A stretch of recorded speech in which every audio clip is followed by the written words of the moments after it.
Hello everyone, you all are welcome to MAM Institute of Commerce। आज हम लोग एक नए चैप्टर के साथ आए हैं जो कि बड़ा इंटरेस्टिंग चैप्टर है हमारा, जिसका नाम management meaning nature and importance है। तो चलिए हम लोग अपना टाइम वेस्ट किए बिना वीडियो को स्टार्ट करते हैं। सबसे पहला क्वेश्चन कह रहा है define management as an activity.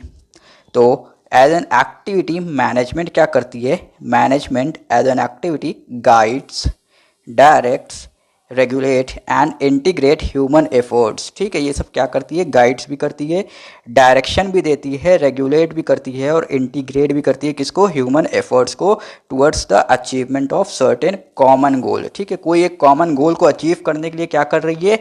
Guide की तरह काम कर रही है। दूसरा डायरेक्शन भी दे रही है, तीसरा रेगुलेट भी कर रही है और चौथा इंटीग्रेट भी कर रही है। किस चीज़ को? ह्यूमन एफर्ट्स को, ताकि एक कॉमन जो गोल है हमारा वो अचीव हो जाए। It integrates the input of men, money, material, machinery and methods। किसको इंटीग्रेट करती है? इनपुट। ठीक है, जिसको हम लोग एज अ इनपुट यूज़ कर रहे हैं। किसको किसको यूज़ कर रहे हैं? 5M को, men, money, material, machinery and methods and makes a productive enterprise out of them. ठीक है, इन 5M को क्या करती है? इंटीग्रेट करती है और उसके बाद क्या करती है? प्रोडक्टिव एंटरप्राइज बना देती है। ठीक है, इन सबको यूज़ करके एक प्रोडक्टिव एंटरप्राइज यानी कुछ प्रोड्यूस करके एक नई चीज़ निकाल के देती है। फिर अगला क्वेश्चन आ रहा है define management as a group. Management as a group क्या है? तो as a group management refers to all those persons who perform. कौन? All those persons who perform the task of managing an organisation. यानी वो लोग जो एक organisation को क्या कर रहे हैं? मैनेज कर रहे हैं, उनको कहा जाता है management as a group. It is a collective noun. क्या है ये? कलेक्टिव नाउन है। ठीक है, ये चीज़ याद रखिएगा कि मैनेजमेंट एज अ ग्रुप क्या है? कलेक्टिव नाउन है। ठीक है, consisting of board of director, chief executives, head of department, branch managers etcetera. ठीक है, ये सारे लोग क्या हैं? एक टोटल ग्रुप बनता है और इनको क्या कहा जाता है? Management as a group. ठीक है, चलिए अगले क्वेश्चन की तरफ बढ़ते हैं। कह रहा है define management as a discipline. As a discipline क्या है? As a discipline management implies a specialised branch of knowledge. क्या है? एक स्पेशलाइज्ड ब्रांच ऑफ नॉलेज है which involves the study of principles and practice of administration. ठीक है, के principles उसके क्या हैं? उसूल और प्रैक्टिसेस क्या क्या की जा सकती हैं। ठीक है, किसी चीज़ को चलाने के लिए, मैनेज करने के लिए। ठीक है, एक तरीके से यहाँ पे आप लोग को पढ़ाया जाता है एज अ डिसिप्लिन यानी एज अ सब्जेक्ट। ठीक है, it refers to the systematic body of knowledge. क्या है? एक systematic body of knowledge and a separate field of study. ठीक है, यहाँ पे आपको पूरी मैनेजमेंट पढ़ाई जाती है एज अ डिसिप्लिन। ठीक है, there are several renowned institutions in which management is taught. ठीक है, वहाँ मैनेजमेंट पढ़ाई जाती है as a specialised body of knowledge. जैसे फॉर एग्जांपल आपका IIM है। ठीक है, इंडियन इंस्टीट्यूट ऑफ मैनेजमेंट। ठीक है, यहाँ क्या होता है? मैनेजमेंट आपको पढ़ाई जाती है। ठीक है सर, चलिए इसी के साथ अगले क्वेश्चन की तरफ बढ़ते हैं। कह रहा है define management as a process. As a process management is what managers do. ठीक है, मैनेजर्स जो काम करते हैं वही क्या है? प्रोसेस है। उसी को क्या कहा जाता है? Management as a process. ठीक, management is considered as a process because, क्यों इसको प्रोसेस कहा जाता है? क्योंकि it consist of series of inter related elements. क्या होता है इसके अंदर? इंटर रिलेटेड एलिमेंट्स पाए जाते हैं। ठीक है, these functions should be perform systematically. ठीक है, इनको किस में परफॉर्म करना चाहिए? इन अ क्रोनोलॉजिकल ऑर्डर, एक सिस्टमैटिक वे में करना चाहिए। In an orderly manner and proper sequence. अगर ये सीक्वेंस में नहीं किया जाएगा तब फिर काम नहीं हो पाएगा और काम खराब हो जाएगा, वेस्टेज बहुत ज़्यादा हो जाएगी। फिर अगला क्वेश्चन आ रहा है what do you mean by levels of management. Levels of management से आप क्या समझते हैं? In an every organisation there is a chain of command. ठीक है, हर ऑर्गेनाइजेशन में क्या होती है? एक चेन ऑफ कमांड होती है। चेन ऑफ कमांड और मैनेजमेंट हायरार्की। ठीक है, फ्रॉम टॉप टू बॉटम। ठीक है, एक सबसे हाईएस्ट लेवल पे जो है बैठा होता है वो ऑर्डर देता है अपने जूनियर को, जो जूनियर होता है वो अपने जूनियर को देता है, जो जूनियर होता है वो उसके नीचे जूनियर को देता है। ठीक है, ये फ्रॉम टॉप टू बॉटम एक हायरार्की चलती हैगी। ठीक है, it consist of several levels of authority, ठीक है, अथॉरिटी होती है सबसे सुपीरियर, उसके बाद उसके नीचे, उसके नीचे, उसके नीचे, उसके नीचे, इस तरीके से हायरार्की चलती रहेगी, ठीक है। These levels are known as levels of management, ठीक है, इन्हीं को क्या कहा जाता है, लेवल्स ऑफ मैनेजमेंट। जैसे टॉप लेवल मैनेजमेंट होगी, फिर मिडिल लेवल मैनेजमेंट होगी, उसके बाद बॉटम लेवल मैनेजमेंट होंगे, ठीक है। तो 3 लेवल पे मैनेजमेंट हो रही है। तो यहाँ पे क्या है, टॉप टू बॉटम, ठीक है, जो आपकी हायरार्की चली आ रही है या चेन ऑफ कमांड, के टॉप वाले जो होंगे वो मिडिल वालों को कमांड देंगे, जो मिडल वाले होंगे वो लोअर वाले को कमांड देंगे। तो इसको चेन ऑफ कमांड भी बोला जाता है और हायरार्की भी बोला जाता है, या फिर इसको लेवल्स ऑफ मैनेजमेंट भी बोला जाता है। चलिए इसी के साथ अगले क्वेश्चन की तरफ बढ़ते हैं। कह रहा है explain the various characteristics of management, ठीक है, मैनेजमेंट की क्या क्या कैरेक्टरिस्टिक्स होती हैं। तो चलिए सबसे पहला पॉइंट आ रहा है, management is goal oriented. Management क्या है, goal oriented. Management aims to achieve economic and social objective, ठीक है, मैनेजमेंट क्या करती है, social as well as economic objective को अचीव करने की पूरी कोशिश करती है। It exist and operate to secure certain result, ठीक है, ये क्यों एग्जिस्ट करती है, ताकि एक रिजल्ट हम लोग क्या कर सकें, सिक्योर कर सकें, अचीव कर सकें। Therefore effective management is always management by objective, ठीक है, हमेशा याद रखिएगा, जो इफेक्टिव मैनेजमेंट होगी उसके पास कोई ना कोई ऑब्जेक्टिव ज़रूर होगा कि उसको वो अचीव करना है। अगर कोई ऑब्जेक्टिव नहीं पाया जाता तो वो इफेक्टिव मैनेजमेंट नहीं होगी, ठीक है सर। चलिए अगले पॉइंट की तरफ बढ़ते हैं। कह रहा है management is universal, management is pervading. Pervading का मतलब होता है हर जगह पाई जाती है, ठीक है, कहीं कोई ऐसी चीज़ है ही नहीं जहां मैनेजमेंट पाई नहीं जाती है, हत्ता के घर के अंदर भी मैनेजमेंट पाई जाती है, ठीक है। It is required in all types of organisation, सारी ऑर्गेनाइजेशंस में मैनेजमेंट का होना बहुत ज़्यादा ज़रूरी है। अगर मैनेजमेंट नहीं होगी तो जो है सिस्टमैटिक ऑर्डर में कभी भी काम नहीं हो पाएंगे। वेदर बिग और स्मॉल बिजनेस, नॉन बिजनेस, कोई भी हो, चाहे बिजनेस हो चाहे नॉन बिजनेस हो, ठीक है, चाहे वो स्मॉल हो चाहे बिग हो, इससे फ़र्क नहीं पड़ता है, चाहे वो घर ही क्यों ना हो आपका, ठीक है, हर जगह पे आपको क्या किस चीज़ की ज़रूरत पड़ेगी, मैनेजमेंट की ज़रूरत पड़ेगी, ठीक है। फिर कहता है management is a system of authority, management is a rule making and rule enforcing authority. क्या है, rule making and rule enforcing. पहले तो रूल बनाएंगे, उसके बाद उन रूल को क्या करेंगे, एनफोर्स करेंगे, इम्प्लीमेंट करेंगे, ठीक है, लागू करेंगे basically. There is a chain of authority among people, ठीक है, एक चेन ऑफ अथॉरिटी पाई जाती है, ठीक है, सबसे सुपीरियर अथॉरिटी, मिडिल लेवल पे अथॉरिटी, फिर लोअर लेवल पे authority, among people working at different levels of organisation, ठीक है, एक चेन ऑफ अथॉरिटी होती है कि वहाँ से कमांड नीचे जाएगी, उसके नीचे फिर जाएगी, उसके नीचे फिर जाएगी, इस तरीके से। Management is intangible, management is an invisible force. क्या है, एक इनविजिबल फोर्स है, दिखती नहीं है लेकिन है। It can be felt in the form of results but can not be seen, ठीक है, अगर आपने रिजल्ट देख लिया, आउटपुट देख लिया, जो आपने अचीव करना था वो अचीव कर लिया, यानी आपने फील कर लिया कि हाँ मैनेजमेंट थी, लेकिन आप उसको कभी भी देख नहीं सकते हैं। फिर कहता है management is creative, management makes things happen which could not otherwise happen, ठीक, मैनेजमेंट क्या करती है, कोई काम करने में मदद करती है, अगर मैनेजमेंट ना होती तो फिर वो काम हो ही नहीं पाता, ठीक है, वही कह रहा है management is makes things happen, ठीक है, चीज़ों को करने में मदद करता है, which would not otherwise happen, अगर मैनेजमेंट ना होती तो फिर वो काम नहीं हो पाता, ठीक। It activates all other resources and makes them productive, ठीक है, सारे रिसोर्सेज जो अवेलेबल हैं उनको क्या करता है, एक्टिवेट करता है और उनको प्रोडक्टिव बना देता है। चलिए इसी के साथ अगले क्वेश्चन की तरफ बढ़ते हैं। कह रहा है explain the various objectives of management. तो सबसे पहला ऑब्जेक्टिव क्या है, profitability. The investors must be given a reasonable return on their money in the form of dividend, interest etcetera, ठीक है। तो सबसे पहला ऑब्जेक्टिव मैनेजमेंट का क्या होता है कि हम क्या करें, प्रॉफिट कमा के मार्केट से जाएं। क्यों, क्योंकि हमने जो पैसा लगवाया है लोगों से, चाहे वो शेयर्स के फॉर्म में हो, चाहे वो डिबेंचर्स के फॉर्म में हो, चाहे वो लोन के फॉर्म में हो, उनको हमें क्या देना है, रिटर्न देना है, एक अच्छा रीजनेबल रिटर्न उनको प्रोवाइड करना है in the form of dividend, interest, ठीक है।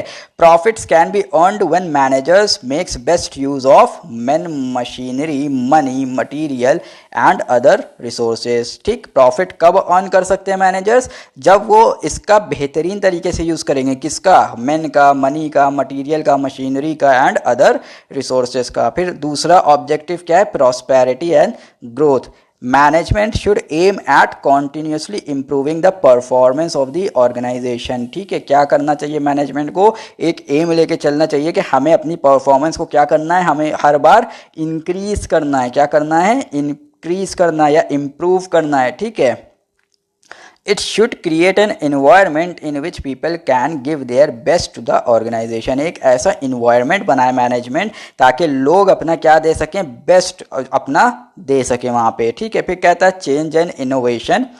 Management should aim at technological and other innovations. ठीक है, टेक्नोलॉजिकल चेंज को एक्सेप्ट करे और अदर इनोवेशंस जो हों उनको भी एक्सेप्ट करे, अडेप्ट करे, so that the enterprise can successfully face the challenges. ठीक है, इससे क्या होगा, एक एंटरप्राइज जो है चैलेंजेस को आराम से फेस आउट कर लेगी। Post by the uncertainties of the future. ठीक है, कुछ अनसर्टेनिटीज पाई जाती हैं, कुछ क्या, हर तरफ अनसर्टेनिटी पाई जाती है। बिजनेस इन्वायरमेंट इज अनसर्टेन, ये चीज आप पढ़ के आए। ठीक है, management serve as an agent of change and progress. ठीक है, मैनेजमेंट क्या है, एक एजेंट की तरह काम करता है, किसके लिए, चेंज और प्रोग्रेस के लिए।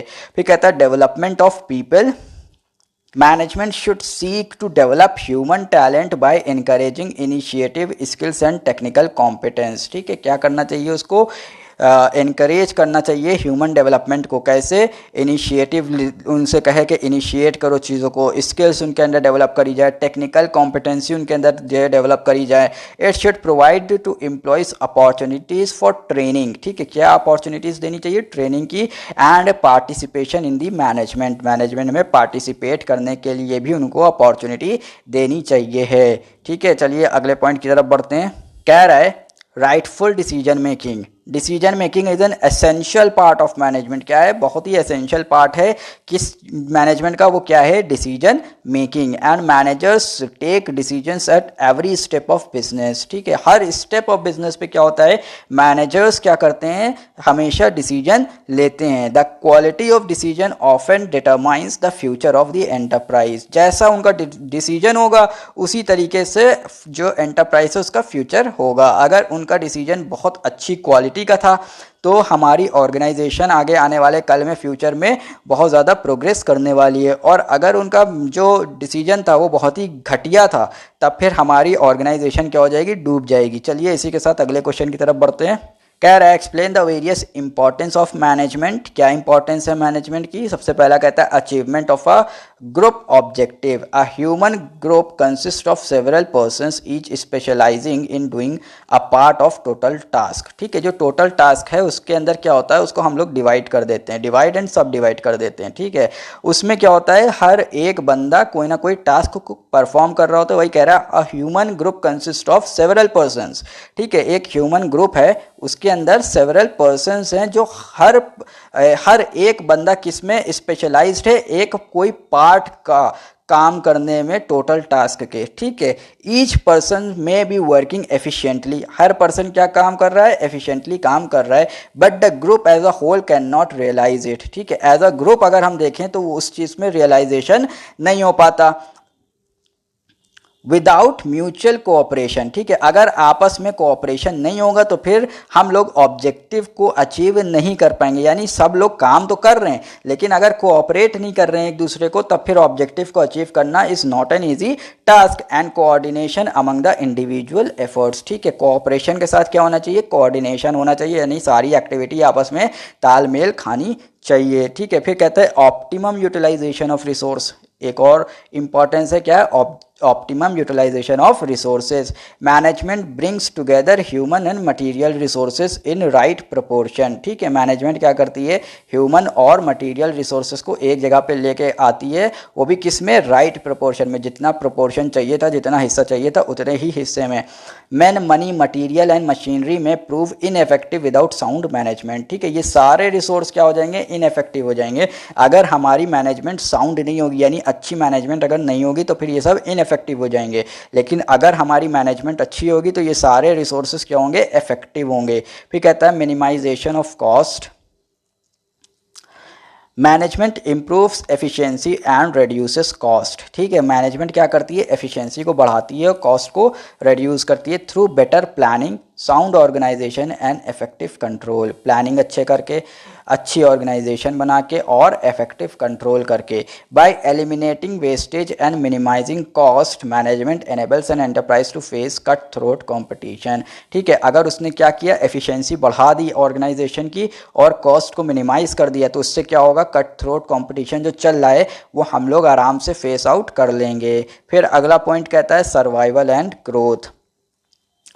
Environmental changes create both threats and opportunities. ठीक है, आप लोग पढ़ के हैं ये इन बिजनेस इन्वायरमेंट के अंदर के जैसे जैसे इन्वायरमेंट चेंज होता है तो वो या तो अपॉर्चुनिटी लेके आता है या फिर एक ऑर्गेनाइजेशन के लिए थ्रेट लेके आता है। With sound management and enterprise can meet the threats. ठीक है, आप लोग ये भी पढ़ के हैं कि थ्रेट्स को पूरी तरह से अवॉइड आप नहीं कर सकते, कुछ ना कुछ इम्पैक्ट ज़रूर होगा, लेकिन आप उसके थ्रेट के इम्पैक्ट को मिनिमाइज कर सकते हैं। वही कह रहा है कि विद साउंड मैनेजमेंट, अगर मैनेजमेंट क्या होगी, साउंड मैनेजमेंट होगी, तो एंटरप्राइज क्या कर सकता है, थ्रेट से मीट आउट कर सकता है and take the advantage of opportunities. और अपॉर्चुनिटीज का क्या हो सकता है, एडवांटेज वो आराम से ले सकता है। In this way management ensures the continuity and growth of business. इस तरीके से जो बिजनेस क्या होता है, कॉन्टिन्यू भी रहता है और उसकी ग्रोथ भी होती रहती है।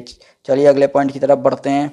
कह रहा है higher standard of living, management is necessary not only for business but for society as a whole. ठीक है, मैनेजमेंट सिर्फ बिजनेस के लिए इंपॉर्टेंट नहीं है बल्कि सोसाइटी एज अ होल वो इम्पोर्टेंस रखती है। It raises the standard of living of people by providing good quality products. ठीक है, क्या करती है, स्टैंडर्ड ऑफ लिविंग को बढ़ा देती है, कैसे, गुड क्वालिटी प्रोडक्ट्स को प्रोवाइड करके and services at lowest possible cost. ठीक है, कम से कम दाम में अच्छे से अच्छे प्रोडक्ट को पहुंचा देना, इससे क्या होता है, स्टैंडर्ड ऑफ लिविंग लोगों का हाई होता है।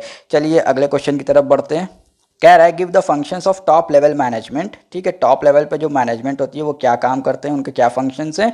पहला कहता है to analyse and interpret the changes in the external environment. क्या करना, एनालाइज करना, इंटरप्रेट करना, किस चीज़ को, चेंजेस को एक्सटर्नल इन्वायरमेंट के अंदर। ठीक है, कंपनी के जो एक्सटर्नल इन्वायरमेंट है उसमें क्या चेंजेस हो रहे हैं, ठीक है, उसको एनालाइज भी करना और इंटरप्रेट भी करना कि वो आने वाले टाइम के लिए हमारे लिए अपॉर्चुनिटी बनेगी या थ्रेट बनेगा। To establish long term corporate plans. ठीक है, लॉन्ग टर्म कॉर्पोरेट प्लान्स को बनाना। To formulate and approve the master budget. क्या करना, मास्टर बजट को फॉर्मुलेट करना फिर अप्रूव भी करना। ठीक है, एंड डिपार्टमेंटल बजट्स। ठीक है, बाकी डिपार्टमेंटल बजट्स को भी फॉर्मुलेट करना और उसको अप्रूव करना। To design a broad organisation structure. ठीक है, एक बड़े लेवल पे ऑर्गेनाइजेशन के स्ट्रक्चर को डिज़ाइन करना। To appoint departmental heads and key executives. ठीक है, की एग्जीक्यूटिव्स और डिपार्टमेंटल हेड्स को अपॉइंट करना। फिर कहता है give the functions of middle level management. Middle level management में जो होते हैं वो क्या काम करते हैं, उनके क्या फंक्शंस हैं। पहला कहता है to interpret and explain the plan and policies. ठीक है, इंटरप्रेट करना और उसको एक्सप्लेन करना, किसको, प्लान्स को और पॉलिसीज़ को, फॉर्मुलेटेड बाय टॉप मैनेजमेंट। जो टॉप लेवल मैनेजमेंट ने जो प्लान्स एंड पॉलिसीज़ बनाई है उसको क्या करना, इंटरप्रेट करना और एक्सप्लेन करना। फिर कहता है दूसरा to monitor and control the operating performance. ठीक है, मॉनिटर भी करना और कंट्रोल भी करना, किसको, ऑपरेटिंग परफॉर्मेंस को। फिर कहता है to cooperate among themselves so as to integrate the various activities of department। ठीक है, कोऑपरेट करना आपस में ताकि हम क्या कर सकें, इंटीग्रेट कर सकें सारी डिपार्टमेंट एक्टिविटीज़ को। फिर to train, motivate and develop supervisory personnel. क्या करना, ट्रेनिंग देना, मोटिवेशन देना, डेवलपमेंट करना, किसका, सुपरवाइजरी पर्सनल का। फिर to lay down rules and regulations. ठीक है, रूल्स एंड रेगुलेशंस बनाना to be followed by supervisory personnel. चलिए सर इसी के साथ अगले क्वेश्चन की तरफ बढ़ते हैं। कह रहा है give the functions of lower level और ऑपरेटिंग लेवल और सुपरवाइजरी मैनेजमेंट। ठीक है, इनके तीन नाम है, कोई भी नाम से आ सकता है। सबसे पहला कहता है to plan day to day production with in the goal laid down by higher authorities. क्या करना, प्लानिंग करना, किसकी, डे टू डे प्रोडक्शन की। ठीक है, with in the goals laid down by higher authorities, जो भी गोल अचीव करना है उस गोल के अंदर रहते हुए, ठीक है, to assign jobs to workers and to make arrangements for their training and development. ठीक है, पहले क्या करना, जॉब असाइन करना हर वर्कर को, उसके बाद अरेंजमेंट्स करना किसकी, ट्रेनिंग एंड डेवलपमेंट के लिए। To issue orders and instructions, ठीक है, ऑर्डर्स एंड इंस्ट्रक्शंस को देना। To arrange material tools and maintain machinery, ठीक है, इन सब का भी अरेंजमेंट जो लोअर लेवल मैनेजमेंट करती है। फिर to make discipline, to maintain discipline and good human relations among workers, ठीक है, डिसिप्लिन मेंटेन करना, फिर ह्यूमन रिलेशंस को भी आपस में मेंटेन करके चलना। ठीक है सर, ये लोअर लेवल या फिर ऑपरेटिंग लेवल या फिर सुपरवाइजरी लेवल ऑफ मैनेजमेंट के काम थे। चलिए इसी के साथ अगले क्वेश्चन की तरफ बढ़ते हैं। कह रहा है explain management as a science. Science means a systematic body of knowledge which can be acquired through observation and experimentation। ठीक है, क्या कह रहा है, साइंस का मतलब क्या होता है, सिस्टमैटिक बॉडी ऑफ नॉलेज। क्या है, एक सिस्टमैटिक बॉडी ऑफ नॉलेज है which can be acquired through, कैसे एक्वायर करा जा सकता है, ऑब्जर्वेशन एंड एक्सपेरिमेंट्स। ठीक है, ऑब्जर्व करके और एक्सपेरिमेंट करके इसको अचीव किया जा सकता है। It is universally accepted principal. ठीक है, ये क्या है, यूनिवर्सली एक्सेप्टेड होते हैं, यानी वर्ल्ड वाइड इनको एक्सेप्ट किया जाता है। which can establish cause and effect relationship, cause और effect के relationship को establish करता है। ठीक है, फीचर्स क्या है मैनेजमेंट एज अ साइंस के। सबसे पहला फीचर है systemised body of knowledge. Management is a systematic body of knowledge in the form of basic principles and concepts. ठीक है, मैनेजमेंट एक सिस्टमैटिक बॉडी ऑफ नॉलेज कैसे, उसके अंदर बेसिक प्रिंसिपल्स एंड कॉन्सेप्ट की वजह से। ठीक है, फिर कहता है observation and experiment. Management knowledge has been built up through continued observation and experiments. ठीक है, मैनेजमेंट नॉलेज कैसे बिल्ट अप हुई है, through observation and experiments. Management experts and practitioners have developed the knowledge after careful analysis, inquiry and experience। ठीक है, management के जो expert हैं और प्रैक्टिशनर्स हैं उन्होंने इस नॉलेज को डेवलप कैसे किया है, केयरफुल एनालिसिस करके, इंक्वायरी करके और एक्सपीरियंस से अपने। फिर कहता है कॉज एंड इफेक्ट रिलेशनशिप है। Principles of management establish a cause and effect relationship between various factors। ठीक है, cause and effect relationship होता है between various factors को establish किया गया है। फिर कहता है universal validity of principle. Scientific principles represent basic truth. जो साइंटिफिक प्रिंसिपल हैं वो बेसिक ट्रूथ हैं। ठीक है, these principles have universal validity and application. इन प्रिंसिपल्स का क्या है, यूनिवर्सली इनकी वैलिडिटी भी पाई जाती है और इनको अप्लाई भी किया जाता है। चलिए सर इसी के साथ अगले क्वेश्चन की तरफ बढ़ते हैं। कह रहा है explain management as an art. Art means the practical application of knowledge. क्या है आर्ट का मतलब, कि हम क्या करेंगे, जो नॉलेज हमने अब तक के गेन करी है उसको क्या करेंगे, प्रैक्टिकली अप्लाई करेंगे। And skills to achieve the desired result. ठीक है, फीचर्स क्या है इसके, पहला कहता है practical knowledge. Art involves application of theoretical knowledge. जो भी हमने थियोरटिकली नॉलेज गेन करी थी उसको अब हम क्या करेंगे, प्रैक्टिकली अप्लाई करेंगे। ठीक है, management is the art of getting things done through people. ठीक है, क्या है, management is the art of getting things done. ठीक है, लोगों से काम करवाना एक मैनेजमेंट एज एन आर्ट है। ठीक है, to accomplish the desired result, ताकि हम अपने डिज़ायर्ड रिजल्ट तक के पहुंच सकें। फिर कहता है पर्सनल स्किल्स है। Management is basically an individual skill. क्या है, एक इंडिविजुअल स्किल है। Every manager has his own working style. Her manager का अपना खुद का एक काम करने का तरीका होता है। He tackles the problem on the basis of his own thinking. ठीक है, जो भी प्रॉब्लम आती है वो अपने सोच के हिसाब से उसको टैकल करता है एंड अंडरस्टैंडिंग के हिसाब से। ठीक है, creativity. Management is creative in the sense that it converts input into output. क्या है, मैनेजमेंट क्यों क्रिएटिव है, क्योंकि वो क्या करती है, इनपुट्स को आउटपुट में कन्वर्ट करके देती है। It is goal oriented. ठीक है, एंड रिजल्ट ओरिएंटेड। ठीक है, दोनों है, गोल ओरिएंटेड भी है और रिजल्ट ओरिएंटेड भी है। फिर कहता है perfection through practice. Art requires continuous practice. क्या है, आर्ट क्या चाहती है, कॉन्टिन्यूस प्रैक्टिस होती रहे टू गेन मास्टरी। ठीक है, management also require regular practice, management के अंदर भी क्या होती है, एक रेगुलर प्रैक्टिस होती है। N efficient manager can convert challenges into opportunities. ठीक है, अगर एक एफिशिएंट मैनेजर है वो क्या कर सकता है, जितने भी चैलेंजेस वो फेस कर रहा है उसको किस में चेंज कर सकता है, अपॉर्चुनिटीज़ में चेंज कर सकता है थ्रू कॉन्टिन्यूस डिसीजन मेकिंग। कैसे, कॉन्टिन्यूस डिसीजन मेकिंग से। चलिए सर इसी के साथ अगले क्वेश्चन की तरफ बढ़ते हैं। कह रहा है explain management as a profession. Profession means a vocation requiring specialised knowledge. क्या होता है इसके अंदर, एक स्पेशलाइज्ड नॉलेज होती है, प्रैक्टिकल ट्रेनिंग भी होती है, service motive and code of conduct भी इसके अंदर पाया जाता है। ठीक है, प्रोफेशन के अंदर। ठीक है, कहता है features of management as a profession are, पहला कहता है specialised knowledge, management has a well defined body of specialised knowledge which is transferable. ठीक है, एक स्पेशलाइज्ड नॉलेज है जिसको क्या किया जाता है, ट्रांसफ़र किया जाता है लोगों के अंदर।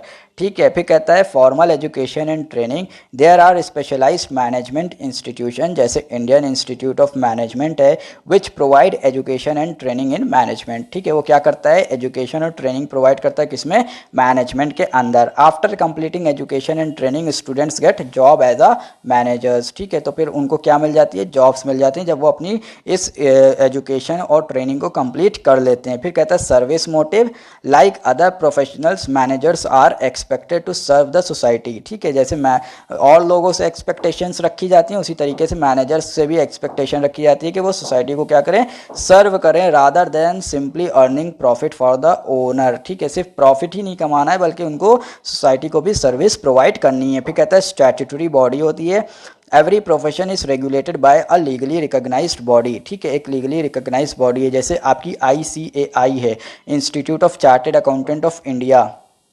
ठीक है, ये क्या है, एक स्टैट्यूटरी बॉडी है आपकी, जैसे ICSI है, institute of company secretary of India. ठीक है, इसी तरीके से आपकी ICMAI है, institute of cost and management accountant of India. ठीक है, ये सब क्या है, स्टैट्यूटरी बॉडी है। ठीक, फिर कहता है code of conduct, managers also have a code of conduct, her professional का अपना कोड ऑफ कंडक्ट होता है। वो कौन बताता है, प्रोफेशनल बॉडीज़, जो स्टैट्यूटरी बॉडीज़ हैं वो कोड ऑफ कंडक्ट बनाती हैं और वो अप्लाई भी करती हैं, but this is not legally binding on managers, लेकिन ये मैनेजर्स के ऊपर लीगली बाइंडिंग नहीं होता है। ठीक है सर, तो चलिए आज की वीडियो में इतना ही। आई होप कि आपको वीडियो में बहुत मज़ा आया होगा, आपको सारे कॉन्सेप्ट्स क्लियर हुए होंगे। उसके बावजूद भी अगर आपके कोई क्वेश्चंस अराइज हो रहे हैं दिमाग के अंदर तो आप उसको कमेंट सेक्शन में मुझसे पूछ सकते हैं, मैं उसका जवाब ज़रूर दूंगा। ठीक है, इस वीडियो को लाइक करिएगा, चैनल सब्सक्राइब करिएगा, बेल आइकन को दबाना मत भूलिएगा वरना आप तक लेटेस्ट अपडेट नहीं पहुँच पाएगी। इस वीडियो को अपने दोस्तों तक भी शेयर करिएगा ताकि उनको भी ये सब चीज़ें आसानी से समझ में आ सकें। Till then good bye, thank you so much.